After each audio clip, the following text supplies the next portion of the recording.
Hi, I'm Jason Wishart, Biosecurity Manager with the established invasive animals team at Agriculture Victoria. In this video, we are going to look at feral pig baiting. Baiting is a cost-effective way to manage feral pig populations over large areas. It is considered a primary management technique and should be used as part of an integrated program. Two toxins can be used to manage feral pigs in Victoria, including 1080 and sodium nitrite. 1080 is derived from a naturally occurring compound found in some native Australian plants. As a result, some native wildlife species have built a tolerance to 1080, unlike introduced species that are highly susceptible. Nevertheless, the dose of 1080 required for effective feral pig control is high, so it's important to avoid baiting where non-target species may be at risk and to use a feral pig-specific bait delivery device to deliver 1080 baits. 1080 can only be used to manage feral pigs in shelf-stable feral pig baits. Sodium nitrite is a relatively new toxin for managing feral pigs in Australia. Pigs are particularly sensitive to sodium nitrite poisoning, but it may also be toxic to other species, so it's important to avoid baiting where non-target species may be at risk. A feral pig-specific bait delivery device must also be used to deliver sodium nitrite bait to feral pigs. Sodium nitrite can only be used to manage feral pigs in a shelf-stable bait. Landholders must adhere to a number of legal requirements when using 1080 bait products. First, they must possess a 1080 and PAP endorsed agricultural chemical users permit, and then all usage, notification, transportation, safety, storage, disposal must be carried out in accordance with the product label, the directions for use of 1080 and PAP bait products in Victoria, and any relevant state legislation.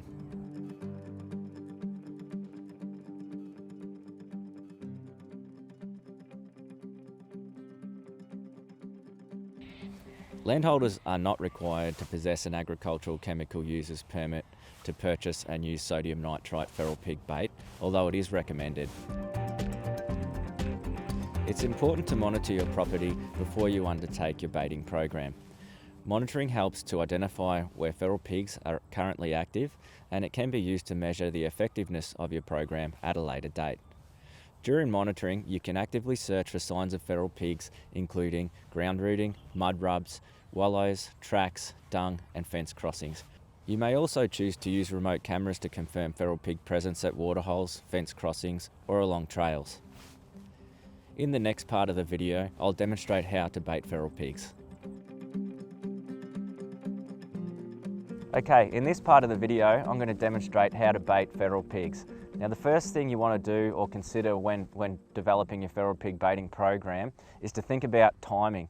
So you want to put baits out in the landscape when feral pigs are more likely to find them and more likely to eat them. So a lot of the time that's around summer when things have begun to dry off a little bit. Pigs will be looking around for feed and more likely to come across it and eat your baits. The other thing you want to think about is trying to do your control efforts before the damage. Because sometimes it can be hard to persuade pigs onto bait if they're already causing damage in a crop or whatever else it is. So it's timing when they're best likely to eat it, around the damage as well, and then non-targets too. So there might be particular times of the year where you can bait that will avoid impacts to non-target species. So that's always another important one. And also when you can bait with your neighbours, because feral pigs travel over large areas and they'll often be found on multiple properties. So if you can line that up with your neighbours, that's also a really good thing to do. So the next part is the site selection. And that depends a little bit on the environment that you're in as well. But for here, we've decided to place our bait station right here. And the reason for that is we've got some bushland over the back there. Down in the bottom of the gully there's a creek, so there's some permanent water there for feral pigs to drink and wallow in. And then up on this side there's some really good feed for them, so that we've noticed they've been digging around for onion weed and that sort of thing, and they'll also graze on the grass. The other important thing that I've found here in terms of location is there are a few holes in the fences behind me and beside me there where the pigs are travelling throughout into this pasture area every night. So we know that they're sort of bottlenecked into this area. They're going to come through here anyway. So rather than trying to bring the pigs to the bait station, we're sort of bringing our baits to the pigs, which is a lot easier. So yeah, really, really important. So spend a lot of time, look for active signs, you know, things like diggings, dung, footprints, all of that. You want to place your bait station near the activity. You're always going to be much better off if you can do that. Okay, so now I'm just going to run through some of the equipment that you're going to need to bait feral pigs. So firstly, you're going to need some sort of non-toxic bait material or free feed material to get them feeding on. So often that's just some sort of grain. That's normally what I would use to get pigs started. So here we have a bit of wheat. So this is just dry wheat. And then you've got some cracked corn is another favourite for pigs. And then you can try and make that a little bit sort of smelly, I guess, to bring the pigs in to the site in the first place. Once they're feeding in an area, it's okay, you can just put the dry stuff out, but to get them started and to help them find the bait station, it's a good idea, yeah, to soak it. So we've soaked some grain here. It gets a bit of a sweet smell to it, and if you soak it even longer, it gets really quite strong. And then you can use other things like molasses. So we've got some molasses here. That's got a strong smell to it. It's quite sweet. So you can soak the grain in that, or you can just mix the grain, this dry grain with it. Another thing that can be used, and it's quite popular as well, is carrot wheat. So that's a stock feed additive, and it's used to, I guess, wean smaller animals or young animals onto hard feed, and it's been found to be really, really good for feral pigs. So it gets them started on that grain. It's really quite a strong smell. It's a dry mix, so you can see there, and you can just put that in a bucket with some grain, and you only need a little bit, but you shake it up and tip it out at the spots where you think pigs are likely to be. Next we have the manufactured bait products, which is what you'll end up feeding to the pigs down the line. So you start with your grain, and then you move to the manufactured non-toxic bait. That gets them used to the manufactured bait in the first place, and then you would eventually switch to toxic.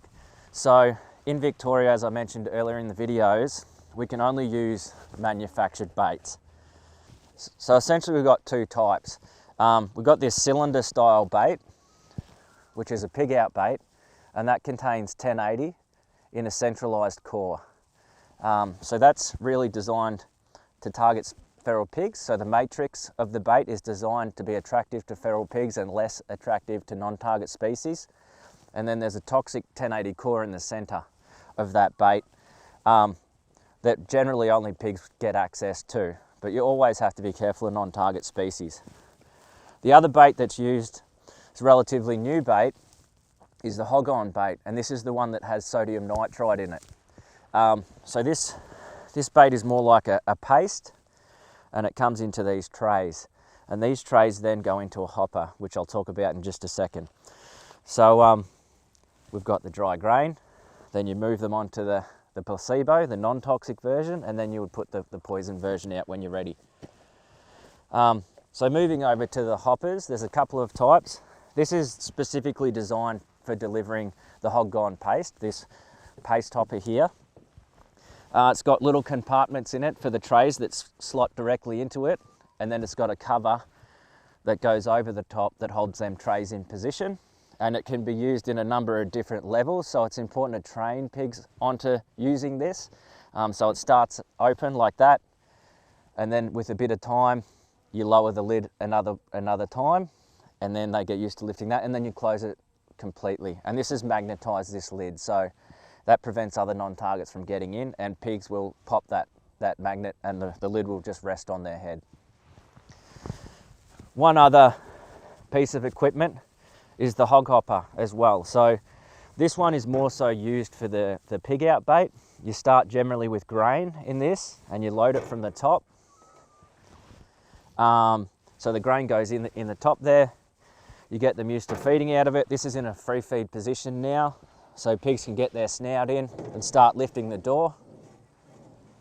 And then once they're used to lifting the door, you take the pin out over the other side there, and that closes completely. And then you can switch over to your toxic baits and everything after that. So that's your hoppers. And then also you have a remote camera. So these are fantastic for just keeping an eye on your bait stations, making sure that it's pigs that are feeding and not other non-target species.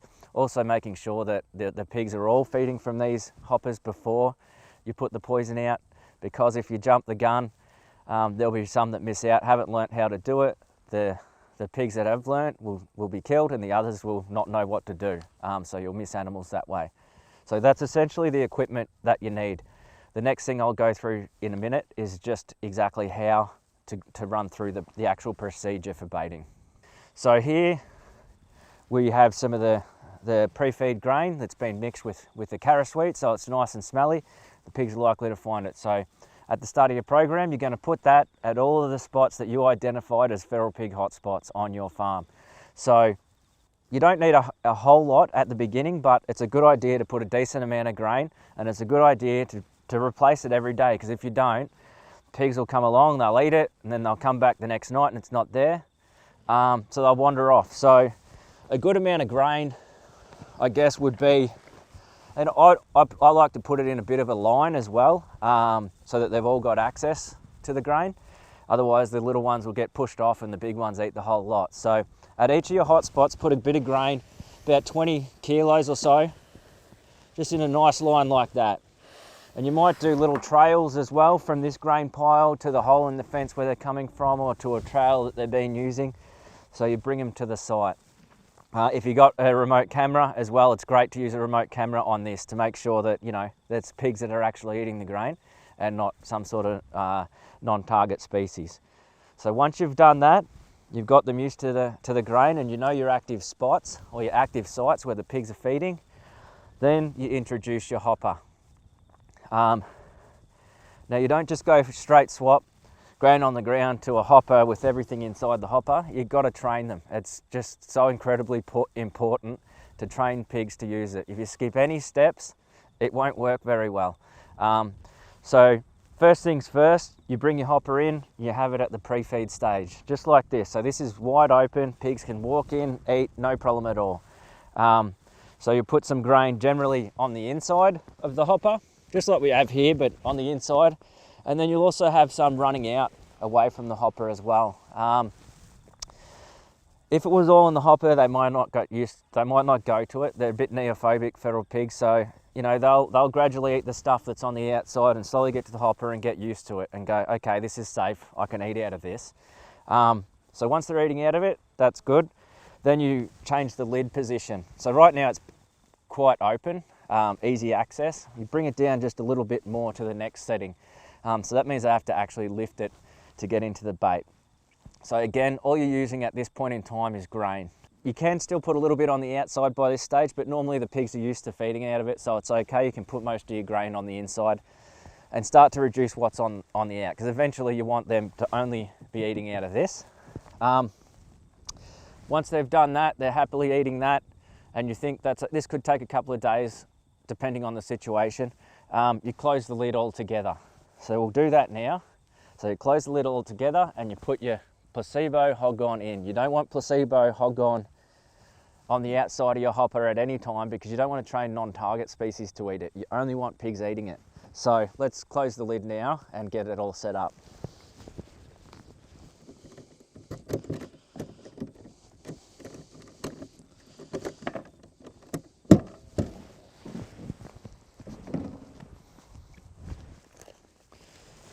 So here we have the hog-on placebo paste in these little trays, and it'll depend on how many pigs are at the site as to how many trays you use. There's enough for 6 or so trays in here. You might use an extra hopper to put it on back to back so pigs can feed at the same time, or you might use another one over to the side a little bit, just whatever suits your situation. So you put these in here under the this metal retainer that holds the baits in position, just like that. We'll just use 2 for the example. And then you close that down and lock it into position with the little nuts. And that prevents pigs pulling these trays out and spilling it outside.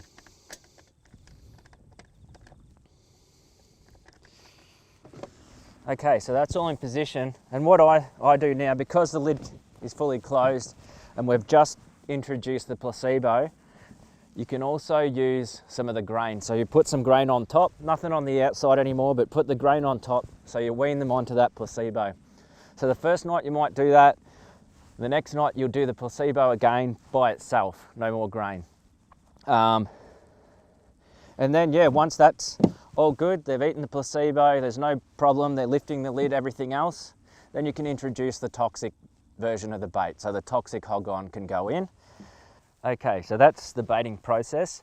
The next thing you'll need to do is every morning after toxic baiting is go for a look for carcasses to find any of those. Often you'll find them within 200-300 metres of the station. Sometimes you won't find them at all, but it's important to try to. And the other thing is to clean up the bait station site as well and any unused bait. So all carcasses and unused bait needs to be disposed of according to the product label and any other relevant state legislation. So we've gone through everything now, and it is a pretty long process, but it's an important process, a really important process. If you miss any of these steps or cut corners, it's not going to work very well. It's just the way it is with feral pigs. They're really intelligent animals, and you need to train them. You need to train them to eat pre-feed. You need to train them to use the hopper. Otherwise, yeah, like I said, it's just not going to work. So really, it's worth it. It's worth putting in the effort because you will get the results. So that's really it for baiting feral pigs. Baiting is a cost-effective method for managing feral pigs over large areas. As always, it should be undertaken with other control techniques as part of an integrated management program. Baiting should also be undertaken with your neighbours to cover a large area and slow population recovery. For further information on baiting, visit the Agriculture Victoria website or call the Customer Service Centre. Please also watch the other videos in this series to learn about the other control techniques used to manage feral pigs. Thank you.